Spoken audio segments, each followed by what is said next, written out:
Hello बच्चों, let's read the question. Which of the following orbital is not possible?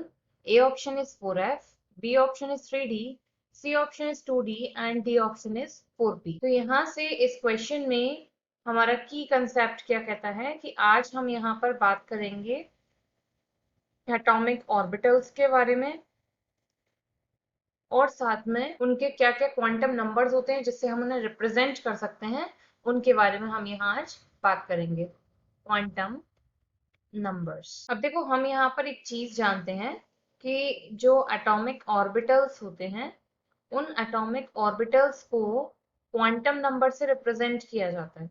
क्यों करते हैं हम उन्हें क्वांटम नंबर से रिप्रेजेंट?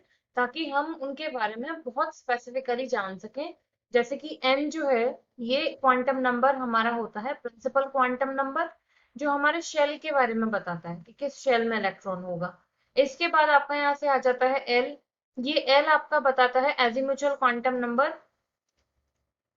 ये जो एजीम्यूचुअल क्वांटम नंबर है ये बताएगा उसकी शेप को।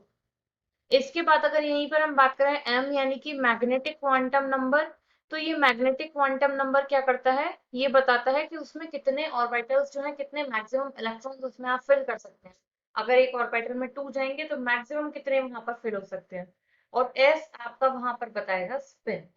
तो हमारे प्रिंसिपल से मेन शेल, एल से हमको आइडिया लग गया उसका शेप का, मैग्नेटिक से पता चल गया ओरिएंटेशन और एस से पता चल गया उसका स्पिन। अब यहाँ पर अगर हम बात करें तो देखो यहाँ पर 4 ऑप्शंस दिए हुए हैं हमें। तो अगर यहाँ पर हम 4f से स्टार्ट करते हैं, अगर ए हमारे पास यहाँ पर 4 होता है, इसका मतलब एन जो है वो हमारे पास 4 है। तो फिर एल आपका कितना हो सकता था यहाँ से? 0 1 2 3। अब एल आपका 0 पर क्या हो जाता है? एस 1 पर एल की वैल्यू आती है पी, उसके बाद 2 पर हो जाती है डी और 3 पर हो जाती है एफ। तो इसका मतलब इस 4 के लिए एस पी डी एफ चारों पॉसिबल थे। तो 4f जो है वो हमारा पॉसिबल यहाँ से हो जाएगा। बी के बारे में अगर हम बात करें, एन अगर यहाँ पर आपका 3 है, डेट इज 3d, तो एल आपका कितना हो सकता है यहाँ से? 0 1 एंड 2। तो एल 0 से आपका एस पी एंड डी तक पॉसिबल है, तो ये भी बिल्कुल सही हो गया आपका। सी के बारे में बात करते हैं, एंड 2d का मतलब एन आपका यहाँ से कितना है? 2। तो एल आपका कितना हो जाएगा? 0 और 1।